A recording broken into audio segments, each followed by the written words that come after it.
Welcome to this edition of Diligence Inside America's Boardrooms. I'm TK Kerstetter, and I'll be your host for today's show. Today, we're going to be talking about when shareholder attitudes shifts occur, boards must be prepared to respond. And joining me to have this discussion is Phoebe Wood, who's a board member with Pennsylvania Power and Light, Pioneer Natural Resources, Invesco Limited, and Leggett and Platt. Welcome back, Phoebe.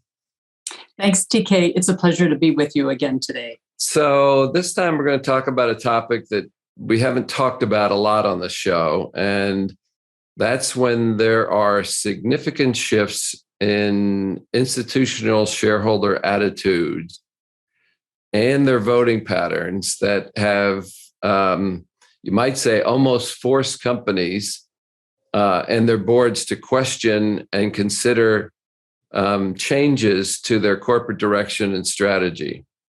So first of all, I'm going to ask you what you've in this space, what you've observed over the last 5 years with respect to this actual sort of change in attitudes and also sort of an increase in activism. Yeah, thank you, TK. I think it's a really important issue, and I'm glad you've dedicated time to it. I'd like to start with the change in voting patterns. And as a director, when you look at your list of shareholders, you are very likely to find that you have three large shareholders: State Street, BlackRock, and Vanguard. These are the largest passive index fund providers that we have. So if your company is in an index, for example, the S&P 500 index, about 20 to 25% of your shares are held just by those three companies. Now, they represent thousands of investors, but when the vote comes, and when it comes to voting your shares, it is concentrated in the hands of just those three companies. And I asked myself, how did that happen? And it happened actually over a 10-year period. And what occurred in this fantastic bull run that we had for much of the last decade, you had investors that were moving out of the actively managed funds into the passive index funds. And why did they do that? The returns were better and the fees were lower. And over a decade, more than $1 trillion moved out of the active management into the passive index funds. And when that happens, you have a pretty significant change in terms of the voting power, and it concentrated voting power to those three passive index funds: BlackRock, State Street, and Vanguard. So when you have that much of a change that's occurring in terms of share ownership and concentration, you get changes in behavior that are evident in something like BlackRock. So Larry Fink, CEO, will say, I own now a piece of every company in the index.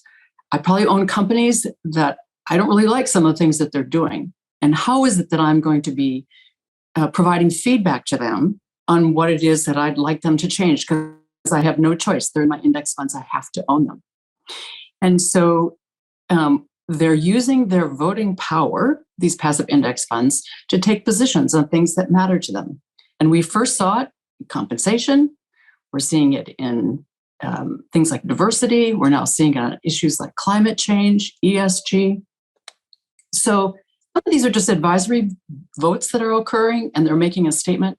But more and more, what has happened is that the passive index funds are using their votes against directors to make a statement. And so you'll find that some people are having negative votes if they're the nom-gov chair, if there's a position they don't like with regard to, say, diversity, or you might have votes against a CEO if he or she is also chair, because they may want to have separation of CEO and chair. So it's a change. That's a real change of using the proxy power and using voting concentration. And if you'll indulge me, I'll tell you a story about how it became really significant just last year. So I think it's a pretty dramatic example. There's a small fund called Engine Number One, and it was an activist, and it's really a impact-focused fund that was founded by Christopher James. They held 0.04% shares in ExxonMobil. He wrote a letter to the board, and he said, your returns are inadequate, and you are not addressing sufficiently climate change and the impact of fossil fuels.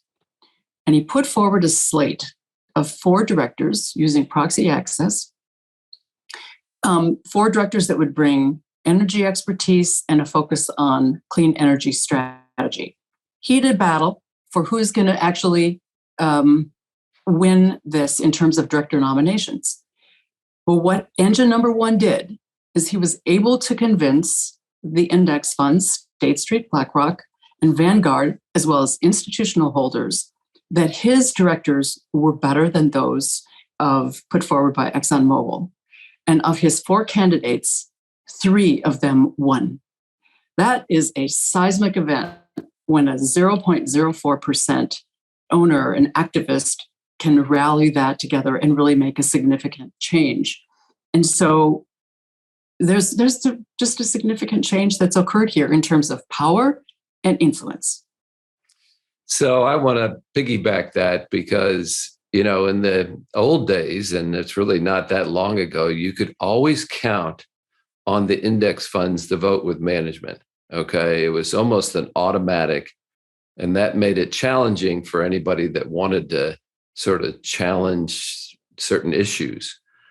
But lately, and I'd say lately being the last 5 years, and certainly with the advent of ESG, the only way they can get their influence across is to use voting of shares to influence companies that they own in their index fund. So this is seismic in the sense of what that means, and boards, have to get accustomed to that. So that's a good segue into my next question for you, because you sit on some boards where their industries are under the microscope, let's say, particularly with ESG and climate and that's those industries are sort of energy and oil and gas, and you mentioned the fossil fuels, and that kind of pressure almost forces the board to sort of consider where it's going to go, knowing the consequences. Okay.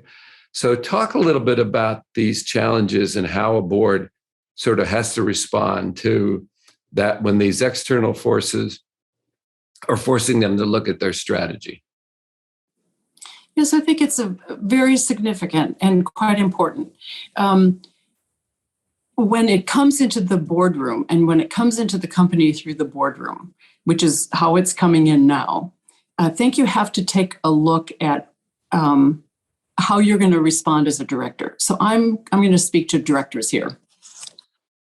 So directors must have a conversation with those shareholders to understand what it is that's on their minds and what it is that they are thinking. And this includes the large ones that we've talked about, but it also includes institutional shareholders and key shareholders, and they would differ by industry, to be sure. I know in some of my boards, there is the chair or lead director who actually speaks directly with them. Second of all, I think you have to educate these funds and the major shareholders about what's unique about your company and what matters to you. Many of these companies have concentrated groups of people, call it institutional advisory, which is the way in which they can, they're governance groups, and they're set up to study issues that are important, and then they can convey those to the companies. You need to understand where those groups of thinking, where they are and how they might affect you, and how you might affect them by sharing what's going on in your company. So know your shareholders, talk to them, understand what is important to them, and then try to avoid the negative votes. They may be advisory only, but I think that when shareholders are making a statement, management and the board they're going to pay attention. They're going to care what those are about. So I would say vigilance, attention, education, and then I think knowing who's going to make the decision. So I alluded earlier, TK, to those concentrated groups that exist within the asset managers to help make decisions on how they should vote. And so I think it's quite important to know who's going to make the decision. Sometimes the decisions are centralized in those groups, and sometimes they are delegated out to the portfolio manager. So know what that is. You asked me about oil and gas and energy. There's an interesting story there about the influence that investors have, and I'll tell the story from Pioneer Natural Resources. So Pioneer Natural Resources is a very large independent producer in shale in the Permian Basin. Very successful. And over time, the investors said, we really would like you not to invest so much in fossil fuel over time. Just reduce your production to just maybe grow 5% a year. But let's not overinvest in fossil fuels going forward. And instead, let's return some of that capital to our shareholders. A different strategy was put forward, and shareholders have been paid out instead of investing further in fossil fuels and oil and gas. It's a different financial strategy. I will put a footnote to that. Just this week, the CEO went and said, there's a crisis in our world at the moment, and if we have to produce more to keep Europe to have enough fuel, that's certainly something that is going to have to, if there's a coordinated effort to help Europe get enough fuel, given what's happened in Ukraine. But that's just a footnote for the current moment. The bigger issue is listen to your shareholders, help you understand what it is that you need to be doing for them. This is quite profound. The difference in what we're talking about today is the voting power that has come with the concentration and how that affects it too. So it all comes together with a change in influence. I want to give you a fun quote. Speaking of this change in influence, it's from an article in the Wall Street Journal last month by Charlie Munger, who is the vice chair at Berkshire Hathaway. And I'm going to read it just so that I get it right. And the title is Charlie Munger expects index funds to change the world, and not in a good way. And here's his quote. We have a new bunch of emperors, and they're the people who vote the shares in the index funds. I think the world of Larry Fink, but I'm not sure I'd want him to be my emperor. And so what we are is we're at this period of time when we're having some shifts in power, and the board and the companies and the investors are coming together, and there's some change going on. So that's what we're talking about.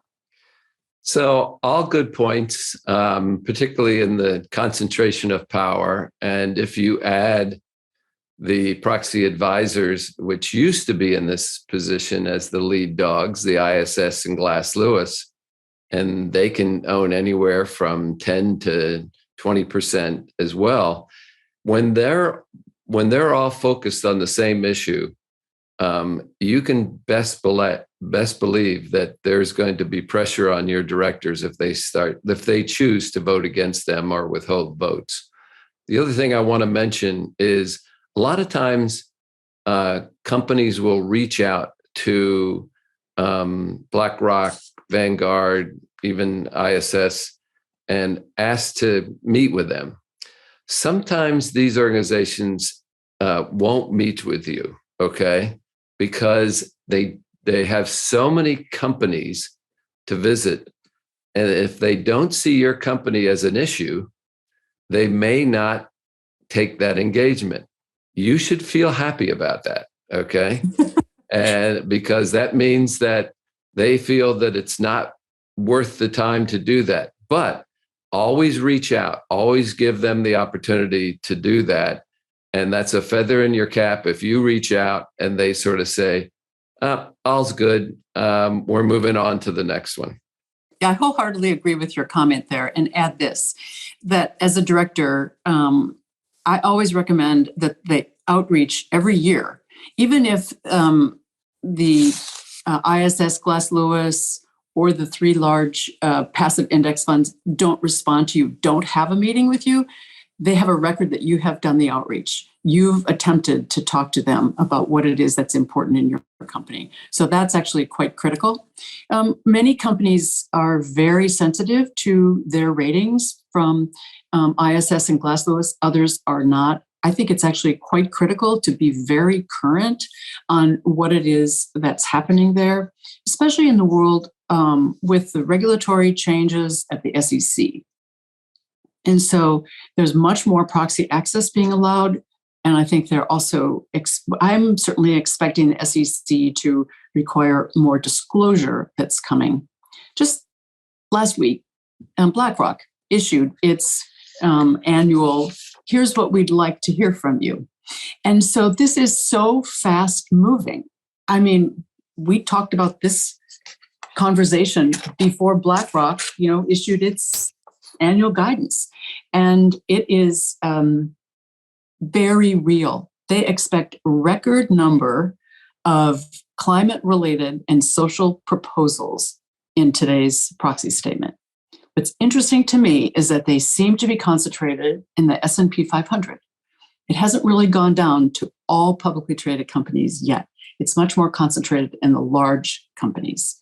So there's a lot of activism, very concentrated, lots of activity, S&P 500 focused. So, Phoebe, we have about 30 seconds left, and I want to ask you, could you just touch on what you think and reiterate what boards should be doing now to make sure that they're on the front of the curve of this? Yes. So ask your NomGov chair to keep the board informed about all of the changes that are occurring. Your corporate counsel can help in that tremendously. Second of all, make sure you know in your proxy how it compares with others in your industry. That's going to be quite important for you to know, are we ahead, behind, where do we rank up? But take into account others in your industry, more importantly than maybe others not in your industry. And I think that the other is to be vigilant, be engaged, and recognize the changes that are happening with regard to voting and proxy access that are occurring right now. The proxy, the portal into the company is now through the board. And so the board has an even bigger role, more expanded sense of these changes and how corporate America has to adjust to them. Well, Phoebe, that's great advice from a very, very experienced board member. And it's always a pleasure to have you on the show and pass along the wisdom and what you've learned through the years of your board service. So thanks for joining us. TK, thank you. And that will conclude this edition of Diligence Inside America's Boardrooms. We hope you enjoyed the show. We'll be back again next week when we take another look at a critical topic that'll help you be a better board member or committee member. So we'll see you then.